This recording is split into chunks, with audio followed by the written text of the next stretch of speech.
Hey guys, welcome back to my channel, or welcome to my channel if you've not been here before. I'm Lenny and I have 6 Dachshunds, 5 long hair and 1 smooth, and they are currently playing and making a lot of noise, so I can only apologise, but if they want to tire themselves out, I'm going to let them. If you're a subscriber to this channel, you probably know that this has been the longest I've ever gone without posting a video, and I do tend to say that at the beginning of every video these days, and it's just getting longer and longer. I can only apologise, life is hectic. So since I last saw you, we've moved house, we've got the puppy Norma, we've been married, it's been Christmas, it's about to be New Year, so yeah, lots happened. Ooh. So I thought I would come back to the channel and of course touch on a controversial topic, which is, as you see in the title, is LITTERMATE syndrome a myth? Firstly, I apologise if I'm awkward in this, if the lighting's terrible, if it's blurry, give me a chance here. I'm back in business and I clearly don't know what I'm doing. So I saw on a couple of Facebook groups that people were talking about whether LITTERMATE syndrome was a myth and people's different experiences of it, and I thought that's a really good topic to talk about because it's quite controversial and there's 2 sides to it, and yeah, I can chat about it for ages because I've got experience in having littermates and I also have experience in the rescue side of things. So LITTERMATE syndrome is vaguely described or usually talked about on the internet as someone buying 2 puppies from the same litter, bringing them home, either having issues training them or bonding with them, or that they train well and everything, but as the puppies get older they start to fall out and they can't keep them in the same room and things like that. So first things first, when I talk about LITTERMATE syndrome, I'm not just talking about littermates from the same litter going to a home. I'm also talking about anyone who homes 2 puppies of similar age at the same time. So I'm just putting that out there, I'm talking about it that way as well. So I'll start this topic off with, do my littermates have any problems? No, they don't. I have a brother and a sister together, but I also have their mum, which is a factor, and I also have a huge pack, so they balance in their own way, so they haven't really been able to bond too much with each other that they were disobedient, and they haven't been able to really fall out because, well, they just haven't. But I do heavily believe that LITTERMATE syndrome exists. Maybe it's not a scientific fact, but I do believe that you put yourself at higher risk if you buy 2 puppies from the same litter at the same time or 2 puppies of similar age at the same time. The reason I believe in this is I think puppies are very hard work. Toilet training, basic obedience, recall, and Dachshunds in specific, if we're talking about that on this channel, as we already know, are pretty ignorant. They are easy to train, don't get me wrong, people will be upset with me saying that they're ignorant, but they are a bit of an ignorant breed, okay? So then, that's already difficult enough. If you've ever bought 1 puppy, you'll know that's difficult enough. So imagine having to do that times 2, which actually a lot of people describe it as doing it times 3, because they also then have the issues of they're doing everything together. Some people will opt to buy 2 puppies at the same time of similar age, or 2 littermates, because they think it will be easier, because obviously they'll be bonded together, you can leave them easier. And yes, some people probably do get that positive out of buying 2 littermates together. I do know of plenty of littermates, 2 females, 2 males, male, female, who are very well bonded, who have got along for a very long time, who definitely help each other in easing anxiety and things. But I know of far more littermates that have been impossible to train, have still to this day, they can be 6 years old and they have terrible house training, no recall, extremely disobedient. And the other thing that I know of a lot and have seen a lot is 2 littermates or 2 puppies of similar age that were homed together that absolutely have had to be split up and rehomed because they went through maturity, went through those milestones of 6 months, 12 months, 18 months, and decided they just don't get along anymore. And the fights usually, as I've seen amongst littermates, are amplified. They're twice as bad. I want to talk about why I think those fights start happening, and I think it's quite obvious really that when they go through those milestones, the reason they're going through them is because of hormonal shifts. And so if you've got 2 dogs going through those hormonal shifts at the same time, it's clear to me that they might fall out. And not only that, I know we don't like to talk about dominance theory and stuff like that, but there is a natural hierarchy amongst dogs, and if that starts to change because their hormones change, so for example 2 males turn 6 months, they both get a boost of these hormones, and they decide that one of them wants to change the hierarchy and starts testing the other one wants to change it too, and they clash and they fall out and you can't get them back together.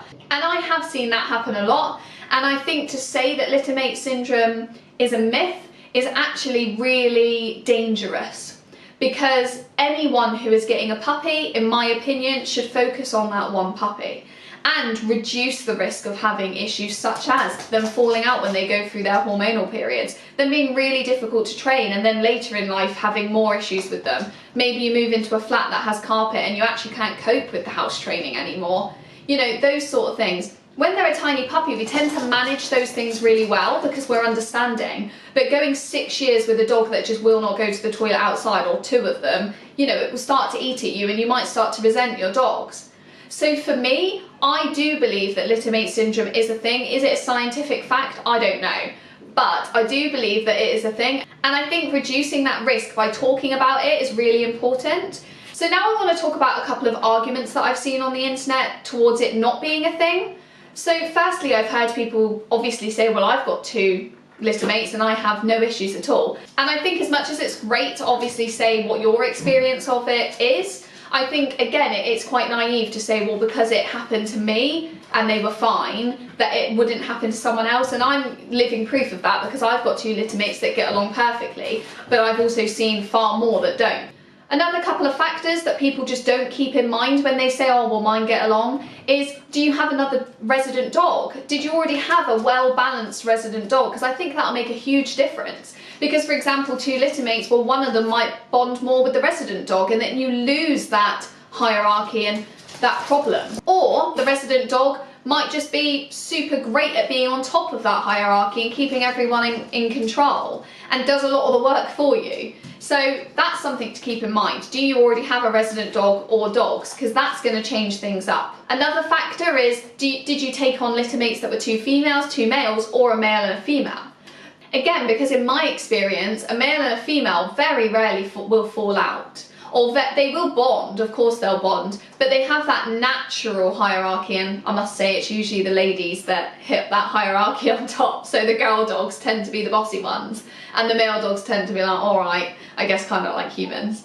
But yeah, they naturally have that hierarchy, so that's also a factor. Other factors that come into play is, how big are your family?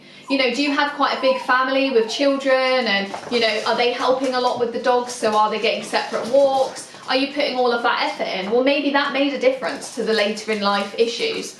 And that's a factor worth keeping in mind. I think ultimately when people comment and say, oh, well, my littermates get on fine and they really helped each other, it is great to hear their experiences, but they need to keep in mind those factors. So if someone were to post on Facebook, hey, I'm a single mum, I'm thinking about getting a Dachshund, but I was thinking about getting 2 to make it a bit easier for me, because I need to be able to leave them for the school run and things like that, then you're looking at a completely different setup. You're looking at someone who already has a child that they have to focus their attention to. So are they going to have the time to do separate training with the littermates? You're also looking at the fact of, are they experienced dog owners? Now, I don't really think that makes a difference, because I think everyone puts their best effort into when they buy a dog.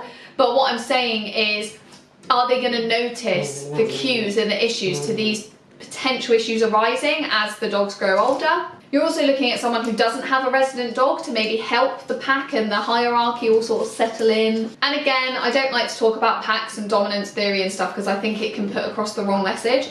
But I do think that even in families, in dogs, in cats, everything, there is going to be a natural form to the pack, okay? So I'm not saying go and dominate a dog. I don't believe in any of that, but you know what I'm saying. You know, or you could have the other end of the spectrum and have someone post on Facebook, I've already got 2 Dachshunds, absolutely love them, they're a bit older now, and I'm thinking about getting a puppy, but the breeder is selling 2 puppies if I want them, and so I'm considering it. Can I hear your points of view? And I think then, you know, if your setup is similar, then comment, yeah, I've got 2 dogs and I think they get along and blah, blah, blah, blah, blah. Then of course it's a very different setup and it's very different factor. I think the second someone comments saying, oh, littermate syndrome's a thing, don't get 2 puppies, blah, blah, blah, blah, you know, people get very defensive. Oh, well, why can't I have them if she's got them, and things like that. And it's not about being defensive, it's about setting yourself up to have the best possible experience of owning a puppy.